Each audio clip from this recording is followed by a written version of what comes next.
Welcome to Critical Thinking Video 6, The Language of Criticality. Good critical writing utilises signposting and academic caution. Signposting words help the reader know where the argument is heading, and academic caution helps us temper some of our arguments and make them stronger for it. First to signposting. Here is a table full of signposting words and phrases.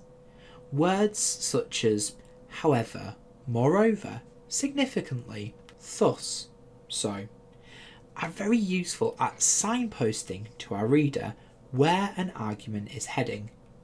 Let's look at an example of this in practice. First, here is a paragraph without signposting. I'll pause to give you a chance to read.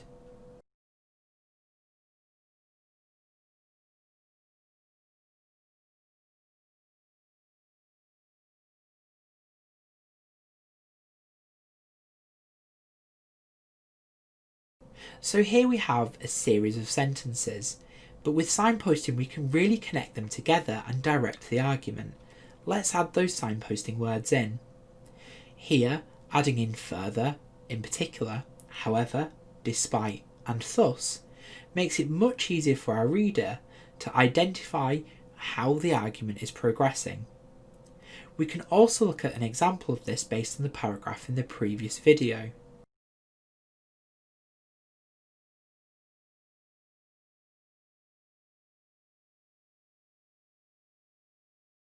Academic caution is a very important part of academic writing. It lets us acknowledge the limits of the knowledge that we know. Let's look at the example below. Example A reads very much like a sentence potentially that a first year student would write. Extensive reading helps students to improve their vocabulary. This represents a very rudimentary reading of Yen's work. If we look at example B, we can see a much more detailed example with elements of academic caution. Research conducted by Yen appears to indicate that for a significant portion of students, extensive reading may contribute to an improvement in their active vocabulary. So the academic caution here comes in several places. First, it says that Yen's research appears to indicate. It doesn't state that this is definite or that this is proven. Next up, it says a significant portion of students. So this doesn't say every student or all students or everyone. It just indicates that Yen's research shows that for a large portion of students that this is true. Then we start to see some additional detail. So they've said that it's extensive reading, not just light reading, that contributes to this improvement.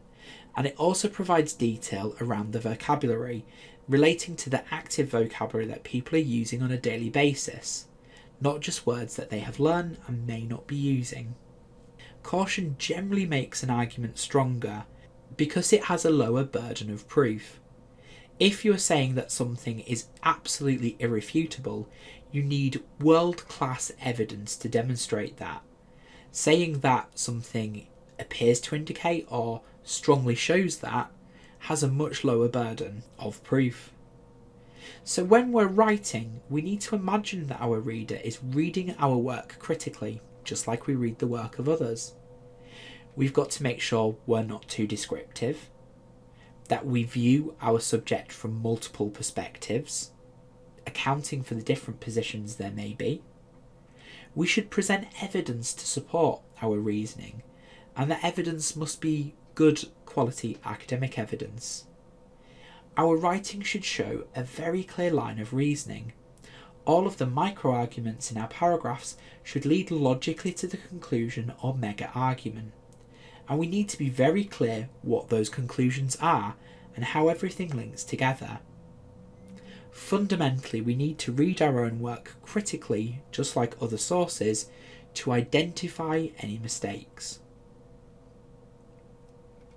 The attempt to persuade is an important part of academic writing, particularly critical writing. In this, we need to make sure we're using good logic. But first, let's look at an example argument. So, the first piece of evidence, the first premise, is that one must study effectively to have academic success. This seems like a fairly good piece of evidence and something that we could reasonably believe to be true. Surely effective study leads to academic success, right? The second premise is that Paul studied effectively. We won't debate this one. Trust me, Paul did study effectively. But I'm using these two pieces of evidence to conclude that Paul had academic success. Can you see any problems with this? If we take it read as true that Paul did study effectively, there is definitely a problem with our first premise. Yes, Paul may have studied effectively, but what happens if his exam technique was poor? He could have done some of the best studying in the world, but fallen to pieces in the exam because of nerves. Unfortunately, this wouldn't lead to academic success because he'd end up with a poor grade for this exam. Are there any other factors that may have been overlooked in this example? Try and think about them now. One final thing that we need to do is ensure that we're drawing inferences from our evidence and avoiding logical fallacies. Whenever we're using evidence, if we have accurate evidence or accurate description, and we draw the right inferences from that evidence, it leads to a sound conclusion. Let's look at logical fallacies or poorly constructed arguments to see where this can go wrong. Logical fallacies are used unintentionally by those who don't know how to fit the pieces of evidence together to build a good quality argument. However, they can also be used intentionally by those who know they have weak arguments. There are over 80 different types of logical fallacy, and the Your Logical Fallacies poster is a great place to start. I highly recommend you use this resource. I'm going to give you 3 examples as part of this video. First, we have the straw man. This is where the writer misrepresents someone's argument to make it easier to attack. In this example, we have Will, who says that we should put more money into health and education. Warren responds by saying that he's surprised that Will hates our country so much that he wants to leave it defenceless by cutting military spending. In this example, we can see that Will's argument is purposely misrepresented by Warren. Warren attacks Will by suggesting he is arguing that military funding must be cut to fund health and education. However, if we look at Will's argument, we can see he didn't mention anything about the defence budget. In this case, Warren is just misrepresenting Will's argument to make it easier to attack.